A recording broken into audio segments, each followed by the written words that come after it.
Well, good evening and welcome to Tucker Carlson Tonight. 25 years ago this month exactly, Bill and Hillary Clinton took control of the Democratic Party, and they've basically run it, with a few exceptions, ever since.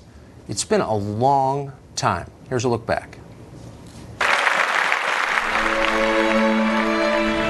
I still believe in a place called hope. I accept your nomination for President of the United States.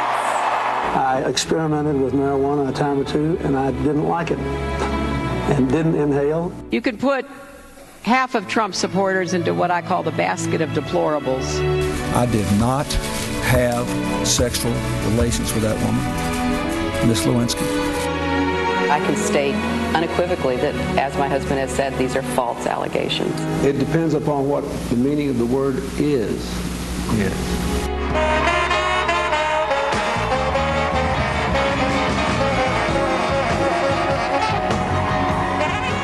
The great story here, for anybody willing to find it and write about it and explain it, is this vast right-wing conspiracy. What difference at this point does it make?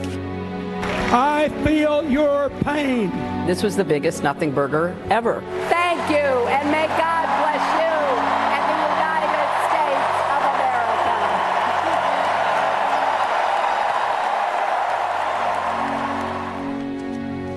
If you're a recent college graduate, that's your entire life. That's how long the Clintons have been in control, a quarter century. And for decades, they've held control because they and their acolytes have ruthlessly stamped out numerous charges of sexual harassment and assault brought against Bill Clinton. Suddenly, out of nowhere, that's no longer working for them. The society-wide backlash against sexual harassment by powerful producers, actors, and politicians has finally turned and bit the Clintons themselves. Just yesterday, Democratic Senator Kirsten Gillibrand, she's the one who filled Hillary Clinton's New York Senate seat when Hillary left it to become Secretary of State, said that Bill Clinton should have resigned during the Monica Lewinsky scandal. In response, Gillibrand was blasted by Hillary Clinton's longtime spokesman, Philippe Brains. He tweeted this: "Over 20 years, you took the Clintons' endorsements, money, and seat. Hypocrite." But Senator Gillibrand is not alone in turning on the Clintons. Liberal blogger Matt Iglesias, who's defended them for years, he works at Vox, he now says the president should have resigned back then. At an event in Miami, former DNC chair Donna Brazile, also very close to the Clintons, says that Bill Clinton's accusers deserve to be heard. Where's this coming from? What does it mean other than the end of the Clinton era, finally and completely? Chris Hahn is an attorney. He spent years working for Senator Chuck Schumer of New York, a longtime Clinton ally, and he joins us tonight. Chris, thanks for joining us. Anytime, Tucker. Thanks for having me. I'm not going to pile on the Clintons. Actually, I'm going to say something that I didn't think I would ever say. I agree with Philippe Brains in this case. I think that Senator Gillibrand is basically treating the Clintons like the Clintons treated women. She used them, and now she's discarding them. And I think it is contemptible. Wouldn't you agree? No, look, I mean, she's got a good opinion, and I think it's a good voice that needs to be heard. And let's face it, Tucker, I think that opinions on some of the things that happened in the 90s have evolved dramatically in this country, particularly in the last, 10 months or so. And I think that there's people looking back on what happened, not just with Bill Clinton, but Anita Hill and Justice Thomas, with a whole new light, and they are looking at the women that were involved in that. If I were much younger, you might be able to pull that over on me, because I'd be like, really? People didn't worry about rape in the 1990s? But I was there, actually. And Justice Thomas was never accused of any physical contact of any kind. He was accused of saying sexual things to Anita Hill, and we can debate whether he did or not. But he was never accused of assault in any way. Bill Clinton was credibly accused of forcible violent rape by a woman who was not a political opponent. She was a Democrat, and she told a bunch of people about it at the time, and she was attacked by fellow Democrats, dismissed by the press, and made to feel that she'd done something wrong. That was wrong then, and it's wrong now. And what I find infuriating is all these people attacked her then, and now they're like, oh, well, standards have changed. No, rape's always been real. It's always been bad. I agree, Tucker. I mean, you're not getting any argument with me. And you look back on it now, and there's a lot of disgust when you look back at that, both from people on the left and the right, and the way things were done towards women who came forward with allegations. And I think the initial instinct that is happening now for women to be believed until they're not, is probably the right way to go. And I think we're going to see more of that. And I think it's empowering for women. And I think that we're going to see less sexual harassment in the workplace, and we're going to see women move farther up the chain, because I think having more women in power is going to stop this altogether. And I think that's a great thing for America. That's total nonsense. That's first of all, that's nonsense. Social science doesn't back you up, and there have been studies on this, and they don't say what you say they say. But moreover, Hillary Clinton just ran for president a year ago. She's married to the guy accused of rape, and she attacked the women who accused him of sex crimes, and she didn't do it in the 90s. She did it last year while running for president, and she's still denying it. So she wanted the most powerful job in America, and she's attacking the women. So how does your theory work exactly? Tucker, on the Clintons, I love them. I think Bill was a great president. I think she would have been a great president. They are no longer going to be the leaders of the Democratic Party. That is very, very clear at this point. In about a year and a half, we'll pick a new nominee to run for president, and he or she will be the leader of the Democratic Party going forward until they're not president or until they lose the presidential race. No, you're right, and that's an interesting conversation. No, I agree with you, and actually, I would love to have a longer conversation about which wing in the party is ascendant at this point. But we need to, and I don't want to do a week of sex stories about the Clintons, because they're off the stage. I agree with you. I hope this is the last one we ever do. They're gone. I agree with you. But Michelle Goldberg at the New York Times is not gone. She has a column there. She's totally fraudulent, a fraudulent feminist. She's writing this, quote, "Because of Broderick's allegations, Bill Clinton no longer has a place in decent society." Now, we can say Bill Clinton's off the stage. Michelle Goldberg's not off the stage. She still has a platform, and people listen to her and take her seriously. Where was she a year ago? These allegations are 20 years old. Why should we let Michelle Goldberg, this ersatz feminist, off the hook for just now recognizing rape is wrong? Like, why should I forgive her for that? I've seen Michelle Goldberg. I don't think she was writing a column for the New York Times in 1996. She was defending Hillary Clinton a year ago. I read her stuff. She was defending Hillary. We'll have to vote for Hillary. Well, look, Tucker, you're going to hold Hillary Clinton responsible for her husband's crimes? That's ridiculous. No, I'm not. I'm not actually. And by the way, I'm being as honest as I can be. Why should Michelle Goldberg? Because all of us knew. I'll tell you exactly why. Because Michelle Goldberg and lots of other people on the left thought it was more important that they have power than that some woman get justice. Okay, fine, but you can't pretend to be a feminist simultaneously, which is what people like Michelle Goldberg, and it's not just her, it's the entire feminist establishment that covered up for his crimes because they wanted him in office. And I just think they should be held accountable for that. Not the Clintons, they're defenders. Like I said, I think there's been a major evolution in this country, and I think that's a good thing, and I think things are going to change, and we're not going to be seeing these things covered up and swept under the rug. And that's not necessarily good for the current president either. That is not necessarily good for the current president. People didn't think rape was a big deal last year during the campaign? I thought the Democrats were the party of women, but you're telling me they didn't take it seriously last year. Tucker, the person who was accused of rape was not running for president last year. His wife, who attacked the woman who accused him, was. She was never accused of rape. She believed her husband. That was her crime, Tucker. She didn't believe her husband for a second. And don't insult my intelligence. She attacked the women who accused him. I was there. I covered this in 1998, and she led the charge against Monica Lewinsky, who did nothing wrong. She was like a kid. And Mrs. Clinton is the one who said she's a stalker and a nutcase and don't believe her. She did that. It wasn't just believing her husband. Look, Tucker, I think Monica Lewinsky is owed an apology by a lot of people. I agree. Myself included. And I think everybody on the left and the right who attacked that woman and painted her with a scarlet letter when she was just a 20-something star-eyed person. I feel that there's nobody in my lifetime who I feel was treated worse than her politically. And I think that's something that needs to be rectified right away. The FBI ought to apologize to her also. They sweated her. They threatened her. She didn't do anything wrong. I mean, she did she's a kid. She's an intern. But I agree. There are many people responsible for wrecking that woman's life. But Hillary Clinton is one of them. And my only point is, when it was politically expedient, all these fake feminists defended Hillary Clinton. And now that she's off the stage, they're like, oh, I can unburden myself. Just kidding. He's guilty. Well, look. I don't think they're fake feminists, Tucker. I think they were compartmentalizing some of their feelings on different things. I know a lot of women who do not like Bill Clinton to this day. And are very critical of Bill Clinton because of the Monica Lewinsky scandal, because of the other things brought up against him. And these are liberal women. Chris, I hope that we have closed the book on the Clintons, and we'll see you back here on another topic. Thank you. Well, I think we have. Thanks, man. Well, the Clintons face relentless attacks from within their own party. Hillary Clinton is still questioning the legitimacy of her defeat last year. Remember when she accused Trump of not accepting his loss? She said, you're going to lose and not accept it. Well, she lost and isn't accepting it, amazingly. In an interview with Mother Jones magazine, Clinton repeated her claim that the Russians robbed her of the presidency. Watch. What impact do you think Russian interference had in the election? I think it was one of the major contributors to the outcome. Do you think it was a legitimate election?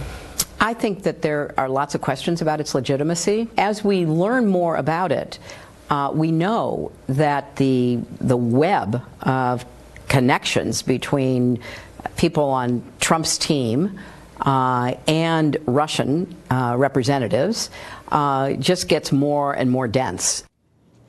Next time someone says, Alex Jones is crazy, he's a conspiracy nut. Okay, nuttier than that? Michael Graham is a radio show host. He joins us tonight. That's not in the script. I couldn't control myself. Michael Graham, look, I said I wasn't going to belabor the Clinton point, but we are tonight celebrating the end of 25 years of Clinton control of the Democratic Party. I think it's worth celebrating, and I know Democrats are celebrating along with us. But don't you think it's fair to have a reckoning, not just with the Clintons themselves, who are now off the stage, but with their defenders who are still in power, who, like Kirsten Gillibrand, who defended them until yesterday? Like, what is that? Look, I don't even want to bother the Clintons. I'm not interested in them anymore. I'm with Matt Iglesias, who at Vox admitted, now that the Clintons are done, we can go back and consider what Bill Clinton did. Now that the politics, now that we've squeezed every ounce of partisanship out of them, let's move on. Exactly. It's all about the defenders. What did Kirsten Gillibrand know about Bill Clinton yesterday that she didn't know in 2011 when they were holding hands on stage, cheering and rah-rah-rahing to get her elected? What did any of these liberals know today that they didn't know then? Tucker, back in the day, I wrote a book that you were very nice to say some nice things about called Clinton and Me, How 8 Years of a Pants-Free President Changed My Nation, My Family, and My Life. And everything we're talking about today, the fact parts, in addition to the cheap jokes, are all in that, but we all knew it. We all know why the phrase hooks to the left about Bill Clinton, re Paula Jones, isn't about his golf swing. We all know what kiss it means. We all know why you don't mention cigars when you're hanging out with Bill Clinton and reminiscing about the Oval Office. This is all stuff people have known for 17 years, and now there's suddenly reminted Clinton virgins going, hey, wait a minute, I think he might have done something naughty. Yeah, I don't think that we should let people get away with that. And meanwhile, it's the same people who are always lecturing the rest of us from this moral perch as feminists, defenders of women, when in fact they don't speak for women any more than, any other self-appointed spokesman speaks for any other group he's not elected to run. These people have no actual authority, and now we know they have no moral authority. So why are we listening to them? Well, I agree with you, but it's even beyond the not doing the right thing in calling people out. They joined in the attacks. A good point that you made in that previous interview, which is why I like having you on my podcast, you make good points, Tucker, is that Hillary Clinton actually said, we must destroy her, about one of the women that was a victim of Bill Clinton. She called Monica Lewinsky narcissistic Looney Tunes. They had think about this. Imagine if Judge Roy Moore right now had a group of people called the, quote, bimbo eruptions team to handle his accusers. Hillary Clinton had one, and she's a hero of feminism. It's the people who defended that. It's Hillary for defending her husband. That's, to me, the most interesting part. Not the fact that Bill Clinton's a cad. That is very old news. Yeah, it's old news, and it's not that uncommon. But to attack the people who came forward, especially the ones who say there was violence involved, as bimbos, I'm hardly a feminist, but I love women. I mean, I was actually offended by that at the time. I don't know if they're telling the truth, but they didn't seem to have any motive to lie, and to call them bimbos when there was no evidence they were sleazy people, like, so it's totally over the top.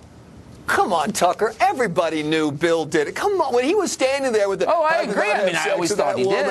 Everybody knew that, of course, he had sex with that woman and probably several others in the room if you asked around. I mean, but everybody knew it was so true. Mean. And now they're That's pretending. What bothered me. I mean, look, he could have just said, I'm not, life's complicated, I'm not talking about it. And I think a lot of people would have gone with that. But instead, they got this team of lawyers and flacks to attack the women. That always bothers you. Why do you need to attack the women? Why don't you just say you're not going to talk about it? It was cruel. And they never got the credit for that they deserved, in my opinion. No, I agree. And now what's happening is that defenders of Donald Trump and defenders of Roy Moore are looking at these feminists, so-called, and journalists, so-called, and saying, why should we care more about how these guys treated women than you as feminists cared about how Bill Clinton treated women? And it's a very hard argument to answer. It sure is. Michael, thank you. Great to see you. My pleasure. Great to see you, too. The story keeps getting bigger and bigger. At some point, we hope it gets smaller and smaller. But as of tonight, Democratic Senator Al Franken remains beleaguered by allegations of misconduct. We've got the latest. But first, one last look at the collapsing Clinton political dynasty on its final night.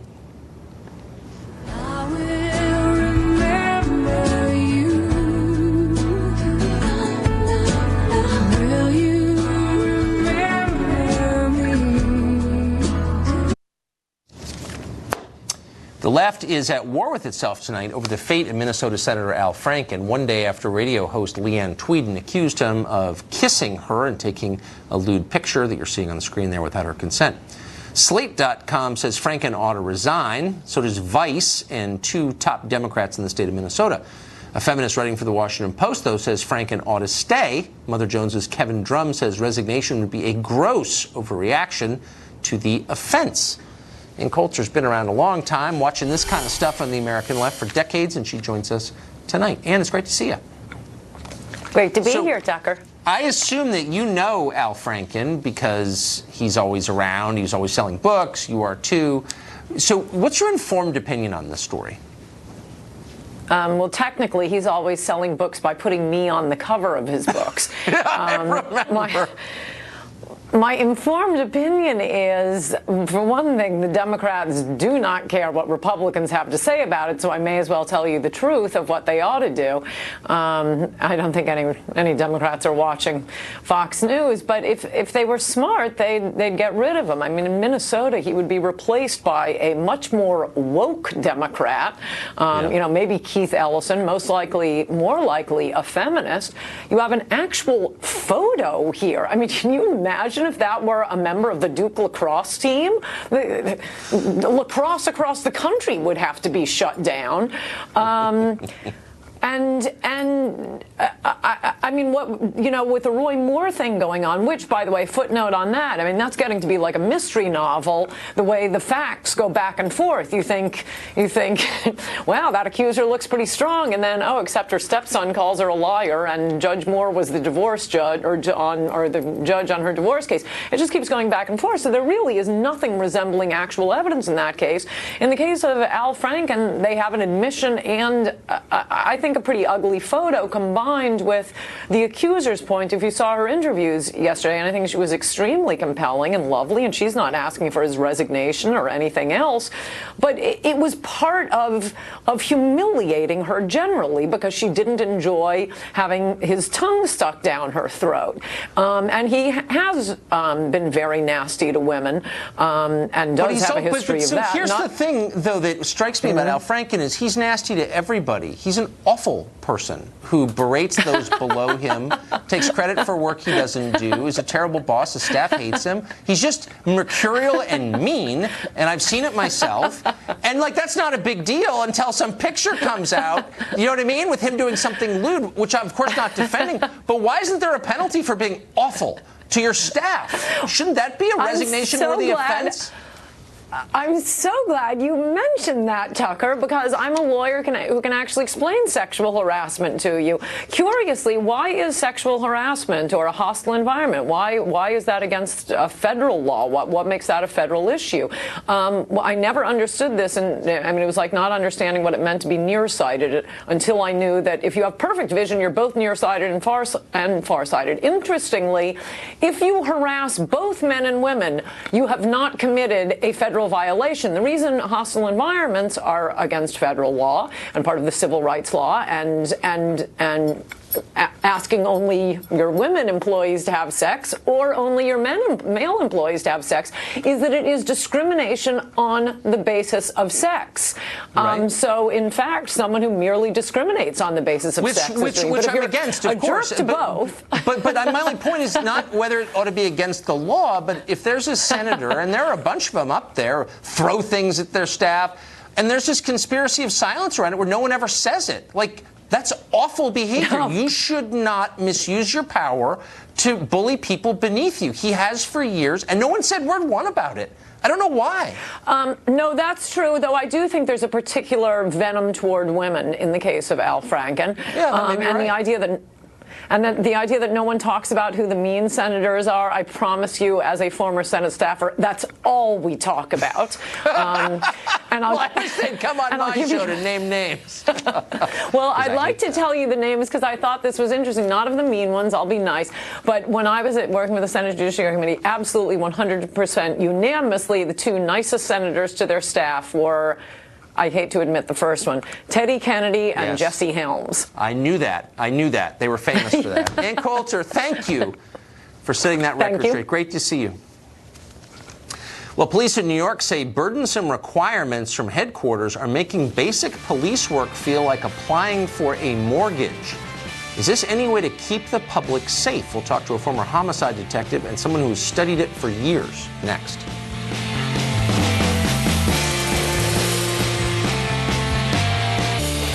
Toy retailer Toys R Us is bankrupt. You may have heard that. Hundreds of employees have been laid off from the company. Thousands more will lose their jobs as Toys R Us closes stores in an effort to regain solvency.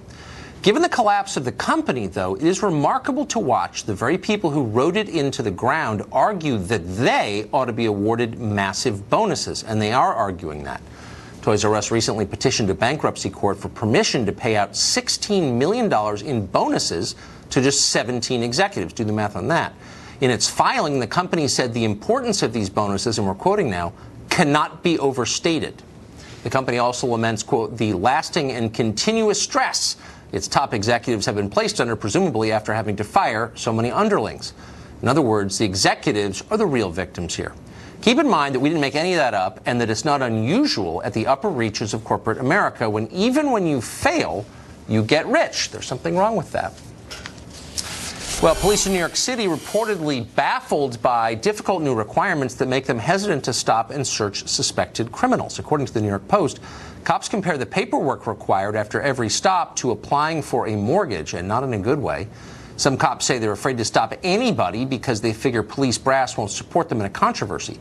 Ted Williams is an attorney and a former D.C. homicide detective, also worked for the feds.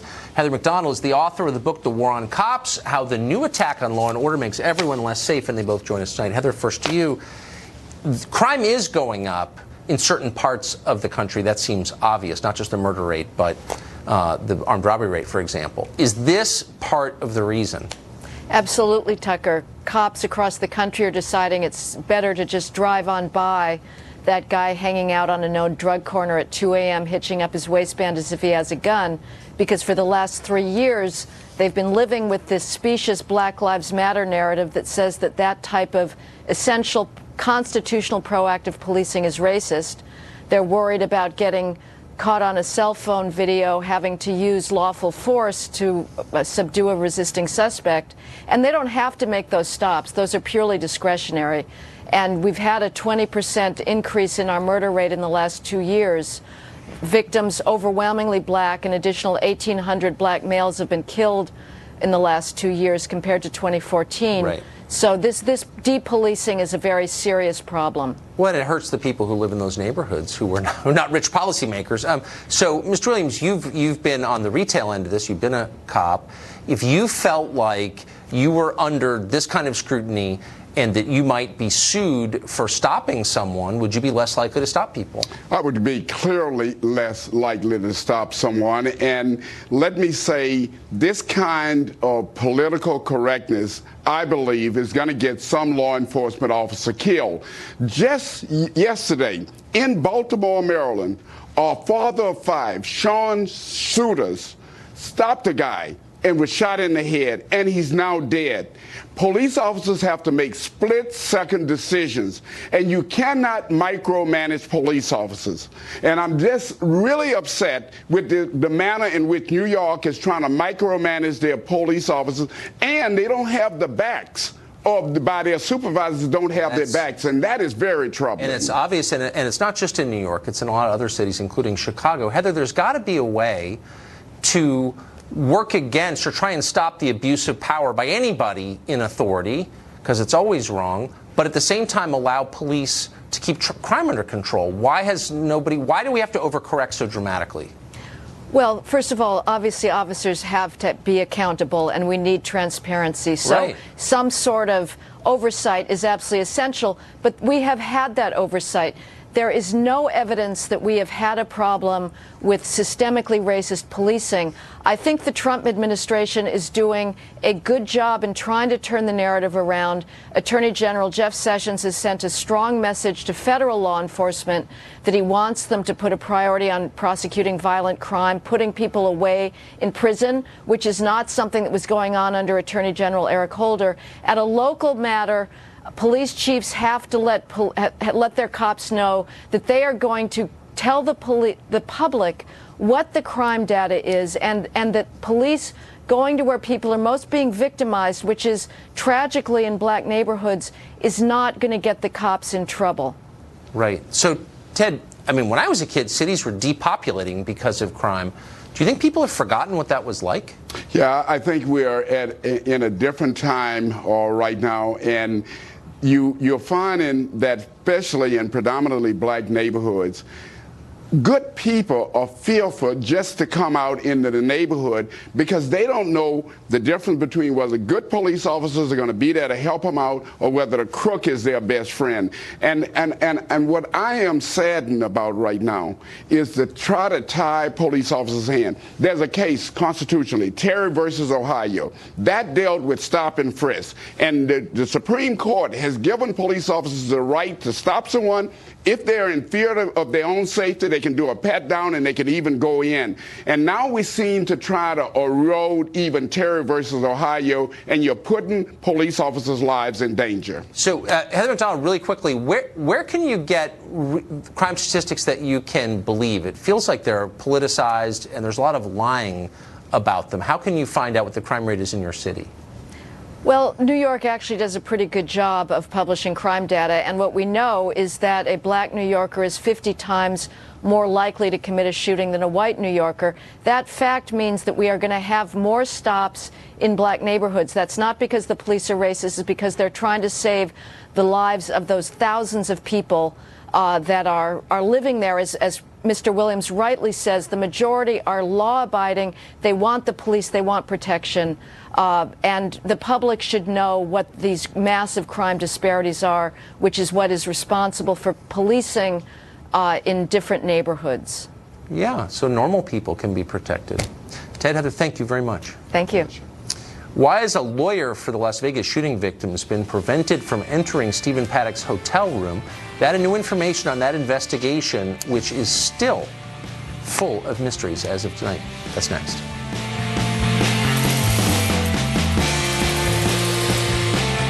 New developments trickling in the in the aftermath. Whoa! I got something in my throat, excuse me. Of the Mandalay Bay mass shooting in Las Vegas. Perrier, ladies and gentlemen. A month and a half later, MGM has finally added 24/7 security to its elevators. That's a welcome move. But there are other strange things going on. I beg your pardon. Catherine Lombardo is a lawyer representing the victims. She's been trying to gain access to the room, but hasn't been able to speak on live television. We're letting her speak tonight. Catherine, thanks a lot for coming on. And I beg your pardon. Thank you very much, coughing. Tucker. Thank you. That's okay. Take a breath and drink, and it'll pass. It has. Thanks so much. So you are representing the families of victims and victims themselves, and you're trying to gather information, basic information about what happened. But there are roadblocks in your path. Tell us who's setting those up. There certainly are some roadblocks, and I certainly don't want to throw anybody under the bus or say anything bad, but I can tell you that we are meeting nothing but resistance. The legal maneuvering and the posturing and the litigation that's been happening so far, we're not getting cooperation from MGM. I wish that we were. And so, unfortunately, now we have to go back into court next week or perhaps the first week of December to ask the judge to sign the order to allow us back, or to allow us into the shooter's room on the 32nd floor, and also to inspect the 32nd floor, the elevator banks. We thought we had this all dialed in and in the bag. As you know, we went into the venue a few weeks ago, but unfortunately, nothing but stall tactics. What could possibly be the rationale for that?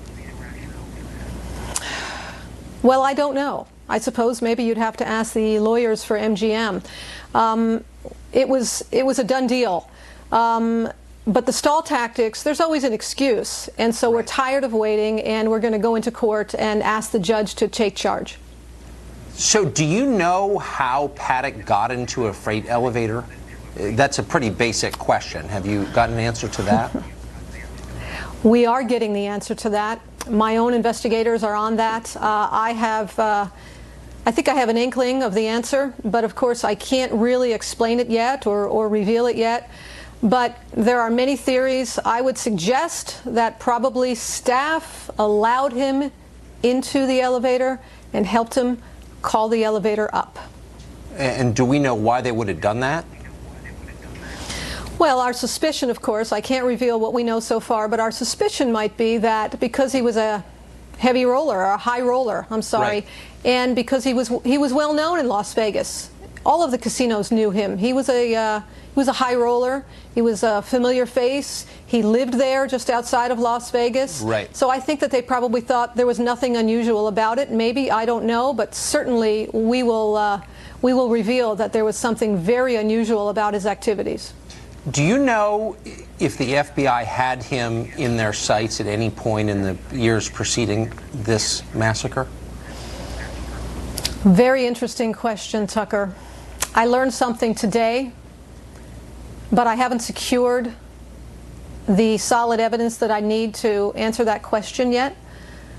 So if you can ask me that after a few weeks, I think I might have an answer for you. Do you think it's possible? I mean, it seems a basic question. We've seen this in a number of massacres like this. Omar Mateen, for example, was under FBI surveillance. And I think it's a meaningful question. Mm-hmm. I haven't, let me rephrase it by asking you, has the FBI addressed this question directly in public? Oh, no, of course not. As you know, and as we discussed last week, the FBI and the Sheriff's Department and the Police Department, they are conducting their criminal investigations, and they have not shared any information with us yet so far. I am expecting at least one report. It's probably in the mail to me right now. We have been seeking those records, that information, but no, the FBI has not yet revealed to us. I suspect that, yes, they did know who he was. That would not have bearing on the investigation. It's a simple question. Did you know about this guy? Had you had him under surveillance? Were you aware of him? If you looked at his bank records, were you aware that he was stockpiling weapons? I mean, those are questions that they would only not answer if they were covering themselves, don't you think? Yes, I do. They've gone radio silent, and they are hunkered down conducting their own investigation. We won't know for many, many months, which is why I launched my own investigation with my team of lawyers throughout Texas and Las Vegas. We're getting some answers. All right. Well, we're coming out to Vegas in a couple weeks, and I think we'll see you out there. Thank you very much. We'll see you there. Thank you. You're welcome. As you just said, we plan to continue investigating this massacre every Friday until answers come in. Of course, there are any breaking developments, you'll hear them first on the show. Could transracial be the new transgender? The white man says he wants everyone to treat him like a Filipino woman. He found someone who thinks that's fine. She'll be here next.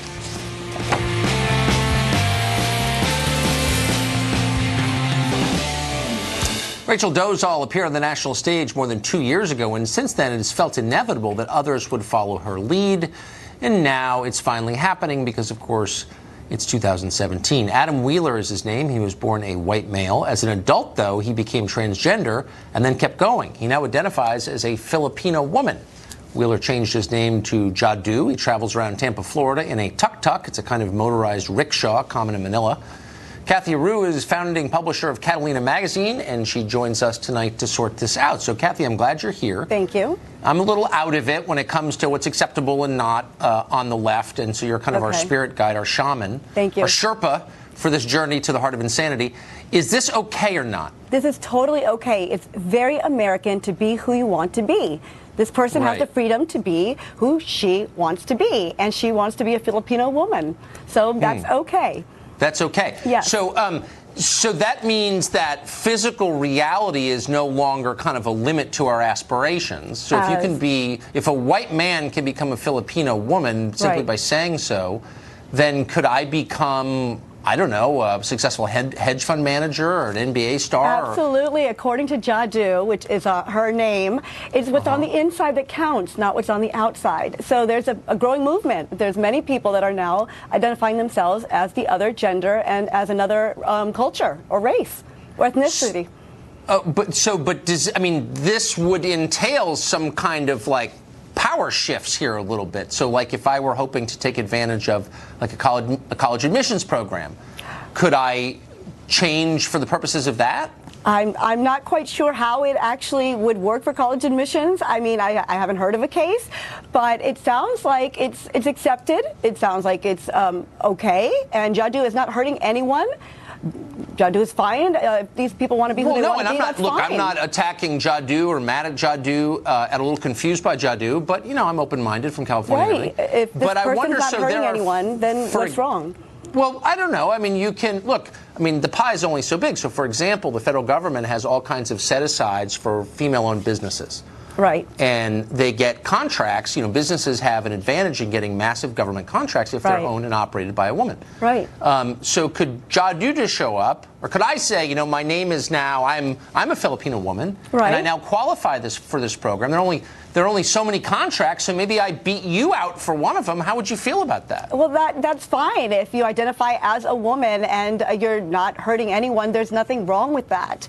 If you want to be a woman, that's fine. That's perfectly fine. Even if I got the contract over you, who was born a woman, I don't change my appearance. You must be more qualified then. You were more qualified if you got the contract over me. But it's not a matter of qualified. We have programs that set aside on the basis of sex. And qualifications in that sex. And this person now wants to be part of that sex. So if you want to be part of our sex, then you're more qualified.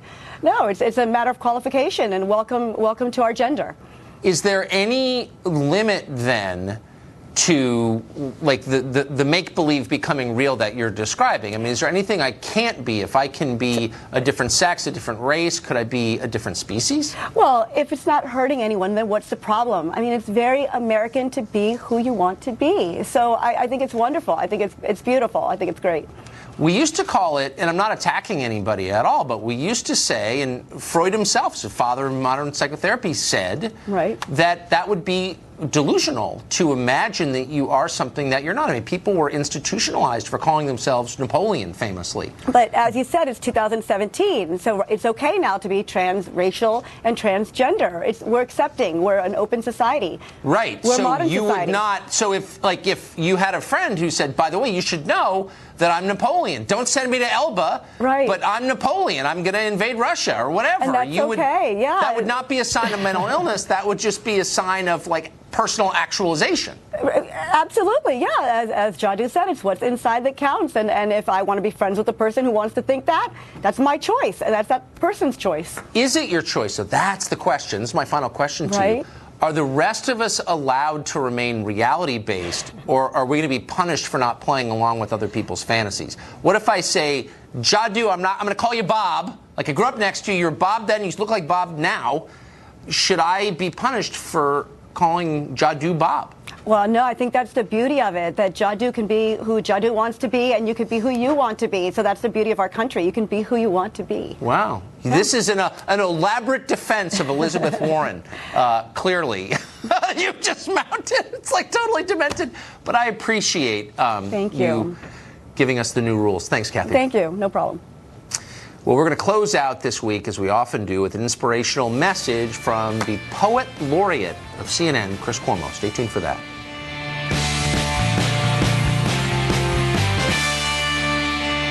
I want to close out the week with a headline we came across earlier today on the internet. It read, Chris Cuomo is a fighter. A fighter.